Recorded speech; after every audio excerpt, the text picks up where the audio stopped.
va essayer de réfléchir à cette parole de Jean-Paul II donnée à Lourdes en 1983. « Dis-moi quel est ton amour et je te dirai qui tu es ». C'est vrai que l'amour apparaît comme essentiel. Nombreuses sont les chansons où il est question d'amour. Je prends une citation d'un laïc, un romancier, voilà. Il dit « La vie et l'amour sont la même chose. Quand il n'y a pas d'amour, il n'y a pas de vie. » Sainte Catherine de Sienne disait « L'âme ne peut vivre sans amour. Il lui faut toujours quelque chose à aimer. » Alors pourquoi ? Car Dieu est amour, nous a dit saint Jean dans la première épître. Donc tout ce qu'il crée porte la trace de son être. Donc tout porte la trace de l'amour. Nous venons de l'amour du cœur de Dieu et nous allons à l'amour. Ainsi Jean-Paul II disait « Toute l'histoire de l'humanité est l'histoire du besoin d'aimer et d'être aimé. » Y a-t-il une seule manière d'aimer ? Y a-t-il un seul type d'amour ? C'est cette question que nous allons nous poser maintenant. Et pour Jean-Paul II, il nous a dit donc « Toute existence tire sa valeur de la qualité de l'amour. Dis-moi quel est ton amour et je te dirai qui tu es. » En fait, pour Jean-Paul II, il y a plusieurs amours possibles, donc plusieurs manières d'être et de vivre. Alors on va essayer de clarifier la notion d'amour, c'est très important, et on le fera à l'aide de Benoît XVI, de ce qu'il nous a écrit dans son encyclique Deus Caritas Est, et pour cela j'utiliserai le petit résumé qu'avait fait frère Joseph dans la petite revue que l'on a, In Altum. Alors, on distingue souvent entre amour éros et l'amour agapé. Qu'est-ce que cela signifie ? Éros et agapé sont deux mots grecs. L'éros, c'est l'amour-désir, donc on appellera à chaque fois l'amour-désir, et l'agapé, c'est l'amour-don. L'amour éros, c'est le désir de ce qui nous comble, c'est l'aspiration au bonheur, et même à l'ivresse du bonheur. Et l'amour agapé, c'est le don de soi pour l'autre, c'est la bienveillance envers autrui, cet amour pousse même à se sacrifier pour l'autre.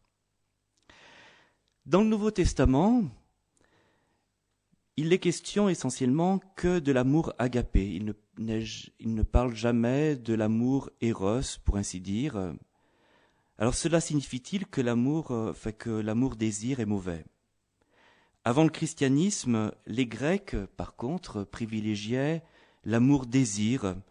Ils y voyaient comme une folie divine qui offre à l'homme l'ivresse du bonheur. Malheureusement, le culte de l'amour-désir les a conduits à des pratiques assez abominables, comme par exemple la prostitution sacrée. Mais cela ne signifie pas pour autant que l'éros, l'amour-désir, soit mauvais en soi, mais il a absolument besoin d'être purifié. Il y a un père de l'Église, c'est-à-dire un des premiers théologiens saints qui s'appelle Pseudo-Denis, qui a connu une grande élévation vers Dieu par l'amour, et il parle à la fois de l'amour divin qui est éros et agapé, c'est-à-dire amour-désir et amour-don. C'est très intéressant. Et cela peut-il se rattacher à la Bible ? Oui. Dans Osée, chapitre 11, Dieu dit au peuple d'Israël, Dieu parle au peuple d'Israël et lui dit « Comment t'abandonnerai-je, Israël ? Mon cœur se tourne contre moi. Je n'agirai pas selon l'ardeur de ma colère. Je ne détruirai plus Israël. » On voit dans cette parole que Dieu aime passionnément son peuple, comme l'époux aime son épouse. D'ailleurs, il a des images très fortes dans ce sens-là. Il ne peut se résoudre à l'abandonner. Autrement dit, c'est un amour-désir ici. Et cet amour-désir pousse Dieu à pardonner. Et là, c'est l'amour bonté. Dans l'Évangile, on voit Jésus en croix crier. Il crie « J'ai soif ». Il a soif que l'on ait soif de lui. C'est bien là un amour-désir. Il a soif, il désire notre amour, il désire, et cet amour qui viendra le combler. Et pour étancher cette soif, Jésus ne recule pas devant le sacrifice de la croix, et c'est là l'amour du don suprême, c'est l'amour agapé. Alors, en Dieu, amour, désir et amour-don se rejoignent. Alors, quelle incidence y a-t-il dans l'amour humain? L'amour entre époux, l'amour, mais aussi l'amour en famille, entre amis, est source de joie et il constitue un chemin de bonheur. En ce sens-là, l'amour humain est un amour désir et il est bien légitime, il est normal. Mais les obstacles à l'amour sont nombreux et ces obstacles se résument en vérité en un seul obstacle. Enfin, on le résume ici en un seul obstacle, l'égoïsme. L'égoïsme est l'obstacle au vrai amour et donc à la vraie vie, parce que l'égoïsme enlise l'amour, le pervertit, l'enferme uniquement dans l'amour-désir et pervertit cet amour-désir. L'égoïsme enferme l'homme dans l'amour sensuel, l'amour sentimental, qui ne sont pas l'aboutissement de l'amour, mais des formes intermédiaires de l'amour vrai. Et là, je voudrais donner des précisions un peu sur cet amour sensible, ou sensuel, mais sensible, et l'amour sentimental. L'amour sensible vient de notre dimension corporelle. On a nos cinq sens, il concerne nos cinq sens. Le plaisir physique n'est pas mal en soi, c'est même Dieu qui l'a créé. Il est nécessaire, il est normal d'apprécier un bon repas, une bonne mousse au chocolat, un bon verre de vin, un bon parfum, une belle musique. Et ainsi, votre instinct sensible est satisfait. Bon, le chat qui savoure sa pâtée au coin du feu en ronronnant est au sommet du plaisir. Voilà, nous, parfois on est un peu comme cela. Le plaisir, donc, c'est le repos du corps, de l'affectivité dans ce qui le tiraille. Nous avons cette nature animale en nous et il y a un certain repos en nous quand elle est satisfaite. Mais cela ne suffit pas. Le cœur de l'homme est fait pour bien plus grand que cela. Ne l'oublions jamais. On va dire, ne vous contentez pas d'un amour chocolat.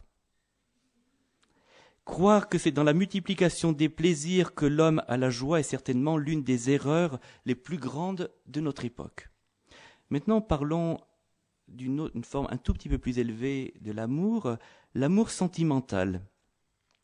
Bien, l'amour sentimental vient de notre capacité à éprouver des sentiments, et les sentiments viennent de Dieu, voilà. L'attachement par les sens n'est pas un mal. Cela se manifeste dans la satisfaction trouvée dans la compagnie de telle ou telle personne. Un exemple très fort est l'attachement spontané d'une mère pour son enfant. C'est bon. Mais là aussi, il faut que la partie supérieure de notre être le gouverne le sentiment, l'amour sentimental. Le sentiment peut mentir. Notre senti ment, parfois, pas toujours. Oui, notre senti peut mentir. Un amour purement sentimental fait de vous un cœur en forme d'artichaut. Qu'est-ce que ça veut dire? Eh bien, je vais aimer en suivant mes sentiments, donc je vais donner, comme les artichauts, une feuille à l'un, une feuille à l'autre, et puis voilà, je m'éparpille. Alors, n'ayez pas un cœur en forme d'artichaut. Non.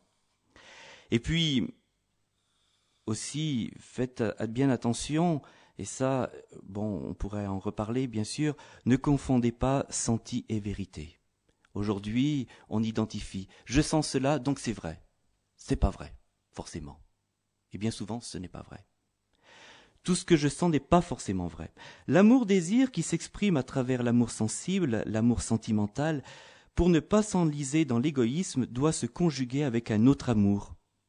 L'amour ne se contente pas de ce sentiment, il appelle aussi l'engagement de la volonté pour répondre à cet amour. Et c'est pourquoi l'amour peut être un commandement. Et c'est Jésus qui nous le commande. Aimez-vous les uns les autres comme je vous ai aimé. C'est un commandement. Si l'amour dépendait uniquement du sentiment, on ne pourrait pas le commander parce que le sentiment ne le commande pas. Toujours. Voilà. Donc, il y a une forme plus forte de l'amour. Cet amour doit être don de soi pour l'autre, agapé. C'est seulement ainsi que l'amour connaît un beau développement. Et voici la réponse de Jean-Paul II. En 1980, il avait parlé aux jeunes, il avait adressé un très beau message aux jeunes de France. Et il nous dit ce qu'est l'amour. L'amour qui peut gouverner, guider l'amour-désir. Aimer, c'est donc essentiellement se donner aux autres. Retenez-le. Aimer, c'est donc essentiellement se donner aux autres. Loin d'être une inclination instinctive, l'amour est une décision consciente de la volonté d'aller vers les autres. Une décision consciente de la volonté d'aller vers les autres. Pour pouvoir aimer en vérité, il faut se détacher de bien des choses et surtout de soi. Donner gratuitement, aimer jusqu'au bout. Cette dépossession de soi, œuvre de longue haleine, nous dit-il, est épuisante et exaltante. Elle est source d'équilibre, elle est le secret du bonheur. Il résume de manière très belle, parce qu'il sait vraiment ce qu'est l'amour, Jean-Paul II. Alors tout le combat est là aujourd'hui. Satan a essayé d'enfermer l'homme sur lui-même dans ce faux amour, cet amour égoïste. Or ce faux amour nous souille. C'est l'impureté, on va dire, du corps, mais ne réduisons pas ce faux amour à ce type d'impureté, mais il y a l'impureté de l'esprit, c'est tout l'orgueil. Quand le corps, le cœur, l'esprit sont souillés, il a du mal à voir Dieu. La foi devient difficile, elle s'éteint. Regardez ce qui s'est passé dans nos pays. L'argent permet d'accéder plus facilement à plus de plaisir. Au début, ce n'est pas un mal en soi, mais quand c'est excessif, l'homme est enfermé sur lui-même, d'où perte de la foi, perte du sens de l'autre. L'autre devient un objet. Alors, on va conclure en disant, eh bien, il faut tout simplement éduquer notre amour. L'amour-désir, oui, mais avec l'amour agapé. Alors, on va dire, avec Dieu, rien n'est perdu. Frère Clément-Marie vous l'a dit. En effet, depuis que l'homme est homme et qu'il est marqué par le péché originel, aimer en vérité est devenu un grand combat. Ne nous décourageons pas. Avec Dieu, on peut retrouver un cœur pur, un cœur libre, on peut réapprendre à aimer. Et puis, Dieu nous rend capables. Alors j'aime beaucoup cette citation, enfin c'est plus qu'une citation, ce qu'a vécu saint Augustin, c'est dans les Confessions. Alors même c'est un peu limitatif par rapport à son combat, mais saint Augustin c'est un grand converti, il a erré dans certaines formes de mauvais amour. Il disait « Je croyais que la continence relevait de mes propres forces, forces que je ne me connaissais pas, et j'étais assez sot pour ne pas savoir que personne ne peut être continent si tu ne le lui donnes. Et certes, tu l'aurais donné si de mon gémissement intérieur j'avais frappé à tes oreilles, et si d'une foi solide, j'avais jeté en moi mon souci. » Merveilleux. Le commandement de l'amour est très beau, mais n'est-il pas trop exigeant? Jésus ne se contente pas de nous donner le commandement de l'amour, il veut aussi vivre en nous afin de nous donner la force d'aimer. Celui qui me mange vivra par moi, nous dit Jésus. Voilà. Il nous donne, il vient en nous pour nous donner la capacité d'aimer. Je termine par cette petite phrase de Jean-Paul II. Jeunes de France, levez le plus souvent les yeux vers Jésus-Christ. Il est l'homme qui a le plus aimé et le plus consciemment, le plus volontairement, le plus gratuitement aimé. méditez le testament du Christ. Il n'y a pas de plus grande preuve d'amour que de donner sa vie pour ceux qu'on aime.